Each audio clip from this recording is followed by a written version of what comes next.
Welcome to Student Study YouTube channel. Enjoy today's topic in this video, and if you understand it then like the video and subscribe channel. आज हम average speed के questions करेंगे। मान लो एक body है जो 40 metre पर second से इधर मूव कर रही है। 40 मीटर पर सेकंड मान लो ए से बी तक जा रही है। ओके, अब वो वापस आती है 60 मीटर पर सेकंड की स्पीड से वापस आती है। अब हमें ये बताना है कि इसकी एवरेज स्पीड क्या होगी। तो कई बार हमारे पास सीधे आंसर आ जाता है कि 40-60 को ऐड करके 2 से डिवाइड कर दो, 50 आ जाएगा, पर ऐसा नहीं होगा। एक बार हम निकाल के देखते हैं फॉर्मूला वाइज। एवरेज स्पीड का हमारे पास फॉर्मूला क्या होता है? Total distance upon total time, जो हमने पढ़ा था, total distance upon total time. तो इसमें टोटल डिस्टेंस कितना कवर किया हमें दे नहीं रखा है, यानी ए बी डिस्टेंस कवर किया है। ठीक है, तो हम एवरेज स्पीड को अगर v से डिनोट करें, v average is equals to क्या आएगा? टोटल डिस्टेंस हमने मान लिया ए बी गया, फिर ए बी वापस भी आया, इसका मतलब A B plus A B divided by total time कितना हुआ? Time is equal to distance by speed होता है। तो टाइम टोटल निकालना है हमें। जाने में कितना लगा अलग होगा, आने में अलग होगा, क्योंकि अलग अलग स्पीड से गया और आया है। ठीक है, तो टाइम क्या होता है? Distance by speed. Distance by speed पहले वाले केस में, प्लस टोटल टाइम तो आने वाले में भी जुड़ेगा, तो डिस्टेंस बाय स्पीड दूसरे केस में। तो यहाँ से हम इसे कैलकुलेट करते हैं। ये हो गया 2ab डिवाइडेड बाय 40 और 60 में हम लोग यहाँ पर 40 इंटू 60, ए बी अगर कॉमन ले लें तो ये आया 40 प्लस 60। यहाँ से ए बी कैंसिल हो गया। Answer becomes twice of 40 into 60 divided by 40 plus 60, यानी कि 100। यहाँ से आ जाएगा 48 मीटर पर सेकेंड। तो ये आंसर हमारे पास आया, जबकि एक्सपेक्टेड 50 था। तो यानी एवरेज स्पीड हमारे पास हमेशा बेसिक फॉर्मूला ये रहेगा, total distance upon total time. कुछ और तरह की क्वेश्चंस देखते हैं ताकि क्लियर हो सके। एवरेज स्पीड कैलकुलेट करने में बेसिकली हमारे पास 2 स्टैंडर्ड केसेस होते हैं। केस 1 देखते हैं। मान लो एक बॉडी चली यहाँ से, एक डिस्टेंस कवर कर रही है 2 में। एक में उसने v1 स्पीड से t1 टाइम में ये डिस्टेंस कवर किया, फिर उसके बाद उसकी स्पीड हो गई v2 और उसने t2 टाइम लिया डिस्टेंस को ख़त्म करने में। इस टाइप का अगर केस है तो हमें दिख रहा है टोटल डिस्टेंस क्या हो जाएगा? v1 t1 plus v2 t2, क्योंकि speed into time plus speed into time, और टोटल टाइम हो जाएगा t1 प्लस t2। तो एवरेज स्पीड हमारे पास आ जाएगी v1 t1 plus v2 t2 divided by t1 plus t2। तो पहला स्टैंडर्ड केस कि अगर t1 और t2 इक्वल होते, मतलब इक्वल टाइम में अगर वो अलग अलग स्पीड चले, इक्वल टाइम में अलग अलग स्पीड चले, तो आंसर क्या होगा? तो यहाँ से हम पुट कर देते हैं कि t1 is equal to t2। उस केस में v एवरेज स्पीड हमारे पास आ जाएगी v1 t plus v2 t। t1 is equal to t2 is equal to t मान लिया है, तो divided by t plus t। तो यहाँ से आ गया v1 प्लस v2 अपॉन 2, क्योंकि t से t कैंसिल हो जाएगा। यानी अगर दोनों इक्वल टाइम में चल रहा होता, फॉर एग्जांपल अगर ये 40 मीटर पर सेकंड से कवर कर रही होती वेलोसिटी से, अगर ये कवर करने में लेती 15 सेकेंड्स मान लो, और यहाँ पे जा रहा होता 60 मीटर पर सेकंड से और इसने लिया होता 10 सेकेंड, तो 15 ही सेकेंड लिया होता अलग अलग स्पीड से, और टाइम हमने सेम ले लिया है। उस केस में क्या होता है? हमारे पास एवरेज स्पीड दोनों की मीन आ जाती है एक तरीके से। ये होता है पहला स्टैंडर्ड केस। दूसरा स्टैंडर्ड केस हमारे पास क्या होता है? अगर मान लो बॉडी मूव कर रही है इक्वल डिस्टेंस में, पहले मान लेते हैं नॉर्मल, अगर हमें डिस्टेंस दिया है v1 स्पीड से उसने s1 डिस्टेंस कवर किया, फिर v2 स्पीड से उसने s2 डिस्टेंस कवर किया, उस केस में एवरेज स्पीड अपने पास क्या हो जाएगी? Average speed is equal to total distance, इतना डिस्टेंस प्लस इतना डिस्टेंस, यानी s1 plus s2 divided by total time. Time दे नहीं रखा है, time is equal to distance by speed, यानी s1 bye v1 plus s2 bye v2। ये हो जाएगी हमारे पास एवरेज स्पीड। अब स्टैंडर्ड केस हमें क्या बोलता है कि अगर बॉडी ने इक्वल डिस्टेंसेस में अलग अलग स्पीड से कवर किया है तो आंसर क्या होगा। यानी इस केस में हम s1 is equal to s2 is equal to s मान लेते हैं।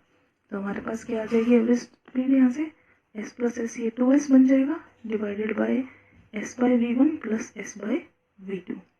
तो ये कॉमन लेके हटा दो, ठीक है। s से s अगर कैंसिल हो जाएगा तो ये बचेगा 1 bye v1 plus 1 bye v2। तो एवरेज स्पीड इस केस में हमारे पास आ जाएगी 2, यहाँ से आ जाएगा v1 v2 v1 plus v2।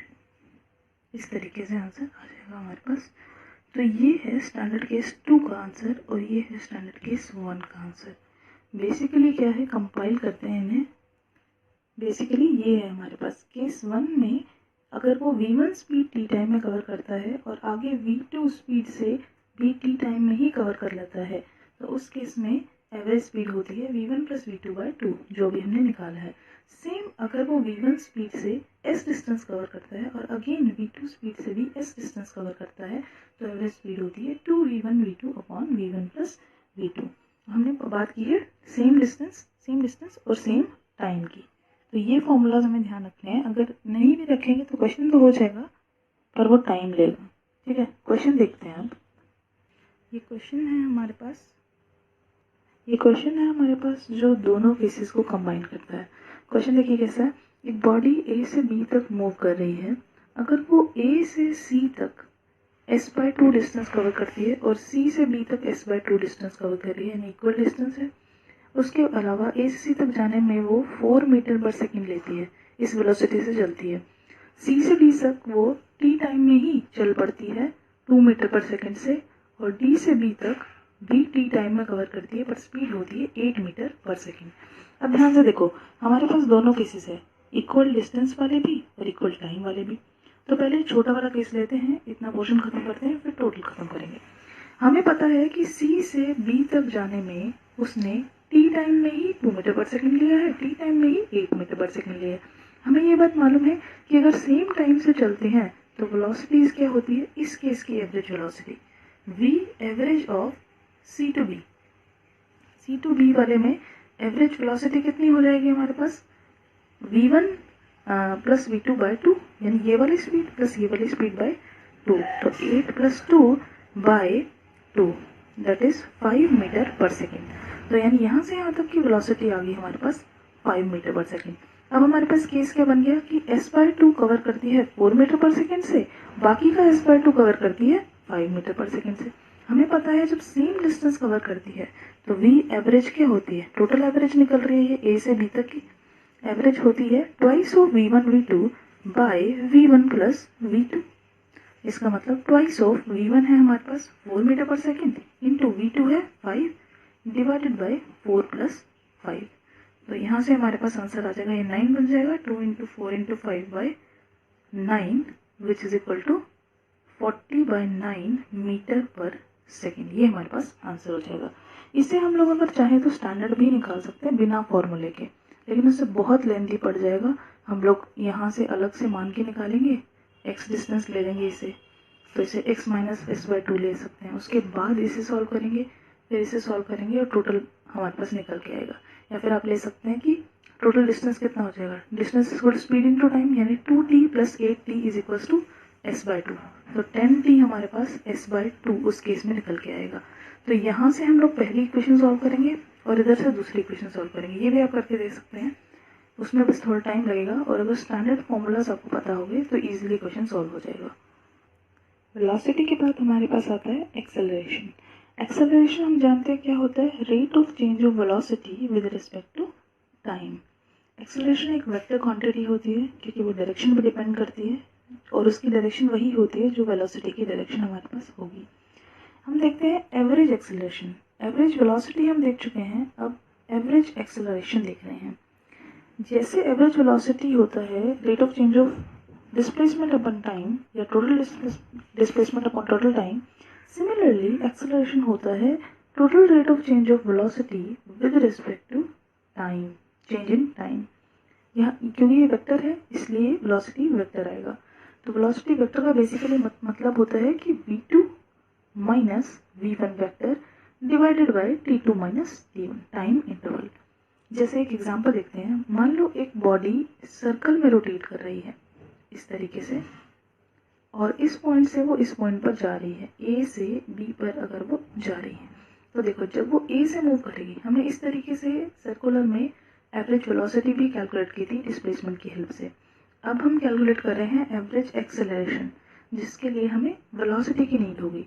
अगर हमें वेलोसिटी दे रखी होगी तो हम डायरेक्टली निकाल लेंगे, नहीं दी होगी तो पहले डिस्प्लेसमेंट दी होगी, उससे वेलोसिटी पे आएंगे, फिर वेलोसिटी से एक्सेलरेशन पे आएंगे। ये कर सकते हैं हम लोग। तो कैसे होगा यहाँ पे, मान लो ए पर उसकी वेलोसिटी है, यहाँ पर इस तरीके से बॉडी जा रही है, बॉडी की वेलोसिटी टेंजेंशियल होती है सर्कल का टेंजेंट एक पॉइंट पे, इंस्टेंटेनियस में हमने जाना था। तो इसका मतलब यहाँ पे वेलोसिटी अगर हम मानते हैं, उसकी वेलोसिटी v1 वेक्टर है और उसका मैग्नीट्यूड कितना है, v है, मैग्नीट्यूड v है और वेलोसिटी v1 है मान लो। अब b पर पहुंचने पर उसकी वेलोसिटी ऐसे हो जाएगी टेंजेंशियल, वेलोसिटी हो गई v2, मान लो उसका भी मैग्नीट्यूड इक्वल है जो कि v है।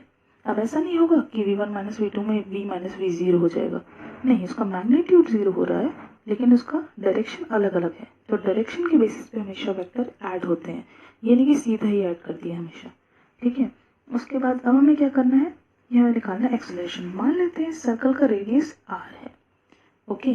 तो आगे हम क्या करेंगे, अब हमें वेक्टर सब्ट्रैक्शन करना है, यानी v2 में से v1 को माइनस करना है। इसे बाहर निकाल के देखते हैं। देखो v2 कुछ ऐसा दिखता है, इस तरीके से इस डायरेक्शन में जाता हुआ है v2, ओके। अब v1 है इधर से ऊपर आ रहा है, हमें क्या करना है, उसको सब्ट्रैक्ट करना है। सब्ट्रैक्ट का मतलब अगर v1 का उल्टा करके ऐड कर दें, यानी माइनस ऑफ v1 अगर हम ऐड करते हैं v2 में, तो भी वो सब्ट्रैक्शन ही होता है। तो v1 की डायरेक्शन ऊपर की तरफ है, तो हम ले रहे हैं minus of v1। Minus of v1 मतलब ऐसे आ जाएगा, नीचे की तरफ डायरेक्शन हो जाएगी। तो ये बन गया हमारे पास माइनस ऑफ v1।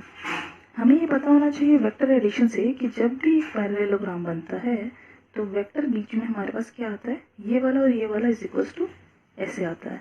अगर ये बात नहीं पता है तो हम लोग इसे ऐसे लिख सकते हैं कि मान लो ये v2 था हमारे पास, v1 हम यहाँ ऐड करने के बजाय अगर ऐसे भी ऐड करते तो हम ये जानते हैं कि दो एरो, फर्स्ट का एरो और सेकंड का एरो जहाँ जाता है, तो फर्स्ट की टेल से सेकंड के एरो तक जो आंसर होता है वो हमारे पास आंसर वेक्टर होता है, रिजल्टेंट वेक्टर होता है, ओके। तो यहाँ पर ये बन जाएगा हमारे पास डेल v, यहाँ पर ये डेल v। तो हमारे पास डेल v क्या है, डेल v is v2 minus v1। अब वेक्टर के हिसाब से अगर इसका मैग्नीट्यूड निकालें तो हमारे पास बेसिकली रिजल्टेंट वेक्टर हम लोग यहाँ पे देखते हैं। मान लो दो वेक्टर होते हैं, अगर a एक वेक्टर है, b एक वेक्टर है, तो इसका हमारे पास रिजल्टेंट क्या होता है, रिजल्टेंट वेक्टर r होता है हमारे पास under root of first vector square plus second vector square plus twice of first vector second vector cos of angle between them, cos theta. तो इस केस में देखो हमारे पास क्या है, फर्स्ट वेक्टर है v1 है, v1 का मतलब मैग्नीट्यूड कितना है, v है। तो हमारे पास डेल v का अगर मैग्नीट्यूड निकाले तो आंसर क्या आ जाएगा, मैग्नीट्यूड होता है अंडर रूट ऑफ पहले वेक्टर का स्क्वायर, यानी v1 की वैल्यू कितना है, v का स्क्वायर प्लस दूसरे वेक्टर का स्क्वायर, उसकी वैल्यू भी v है मैग्नीट्यूड, तो v square plus twice of v first vector into second vector v cos of angle दोनों के बीच में है 90 का, कॉस 90 हमारे पास 0 होता है, तो ये वेक्टर तो 0 हो गया। तो डेल v हमारे पास क्या बचा, डेल v का मैग्नीट्यूड बचा under root v square plus v square root 2v square, तो यानी रूट 2 टाइम्स ऑफ v। ये हमारे पास डेल v की वैल्यू आ गई, ठीक है। हमें निकालना क्या है, एवरेज एक्सेलरेशन, जो कि है डेल v बाई डेल t। अब डेल t बाकी है, डेल t क्या होगा, time interval, that means t2 minus t1। कैसे निकालेंगे, time is equal to distance by speed. यहाँ से यहाँ तक कितना डिस्टेंस कवर किया है, पूरे सर्कल का 1/4, पूरे सर्कल कितना है 2/r है distance, by 4 times 1/4 total distance upon total speed. Speed कितने से चल रहा है, v स्पीड है, कांस्टेंट v ही तो है हमेशा स्पीड, बस वो तो वेक्टर चेंज हो रहा है पर स्पीड v है, तो 4v आ जाएगा। यहाँ से कट कर दो, इसे आ गया πr/2v। ये हमारे पास टाइम इंटरवल आ गया। तो एक्सेलरेशन क्या आ जाएगा हमारे पास, average acceleration, average acceleration is equal to del v by del t. Del v is root 2 v by pi r divided by 2v. तो आंसर हमारे पास यहाँ से आ जाएगा 2√2 v square by pi r, इतना मीटर पर सेकेंड स्क्वायर। तो ये हो जाएगा हमारे पास एवरेज एक्सेलरेशन। इस तरीके से हम वेक्टर की हेल्प से इसे कैलकुलेट करेंगे, जैसे हमने एवरेज स्पीड या इंस्टेंटेनियस स्पीड को या वेलोसिटी को कैलकुलेट किया था। सिमिलरली हमारे पास होता है एवरेज या इंस्टेंटेनियस एक्सेलरेशन। इंस्टेंटेनियस एक्सेलरेशन क्या होता है? जैसे इंस्टेंटेनियस वेलोसिटी पढ़ी थी, तो इंस्टेंटेनियस एक्सेलरेशन को ए वेक्टर से अगर हम लिखें इज इक्वल्स टू, वो होता है एवरेज एक्सेलरेशन का ही, लेकिन जब टाइम टेंड्स टू 0 हो जाता है, यानी limit of delta T tends to 0, किसका? Delta V by delta T. ये होता है एवरेज एक्सेलरेशन। और हमने पढ़ा था कि अगर डेल्टा टी टेंड्स टू 0 होता है तो delta V by delta T को हम D V by D T लिख सकते हैं। तो एक्सेलरेशन यहाँ से इंस्टेंटेनियस बनेगा D V by D T, change in velocity with respect to time, किसी एक पर्टिकुलर इंस्टेंट पे। ओके, देखो मान लो अगर हमें वेलोसिटी ना दी हो, हमें दिया गया हो स्पीड या हमें दिया गया हो डिस्प्लेसमेंट। बेसिकली देखो हमने क्या पढ़ा था, इंस्टेंटेनियस वेलोसिटी हमने जो इंस्टेंटेनियस पढ़ी थी वो थी हमारे पास d x by D t, और एक्सेलरेशन है D we by D t.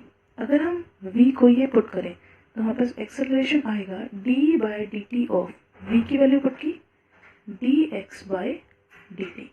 तो ये हमारे पास आया डबल डिफरेंशिएशन, इसे हम लिखते हैं D square x by D T square से।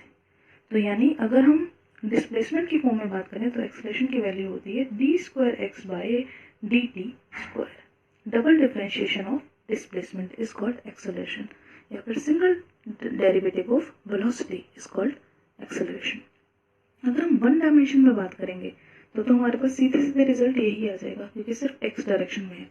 लेकिन मान लो अगर हम बात करेंगे टू डायमेंशन में, जैसे हमने वेलोसिटी में भी की थी, टू डायमेंशन में क्या होगा, हमने पढ़ा था कि आर वेक्टर हो जाएगा, जो डिस्प्लेसमेंट वेक्टर जब हमने निकाला था इस तरीके से एक्स डायरेक्शन में वाई डायरेक्शन में एक बॉडी को मूव कराया था एक जगह से दूसरी जगह, फिर यहाँ से हमने माना था उसका r1 वेक्टर, यहाँ से मान लिया था r2 वेक्टर, और ये डिस्प्लेसमेंट निकाली थी डेल्टा r, और हमने बताया था इसके कोऑर्डिनेट x1 y1 होंगे, इसके कोऑर्डिनेट x2 y2 होंगे। उस तरीके से हमने कैलकुलेट किया था, तो पता लगाया था कि r की वैल्यू थी x1 i cap plus y1 j cap, ठीक है, या फिर x2 माइनस x1 आ जाएगा डेल आर के लिए, तो xy ले लेते हैं उसे x i कैप और y j कैप, इस तरीके के हमारे पास आंसर थे।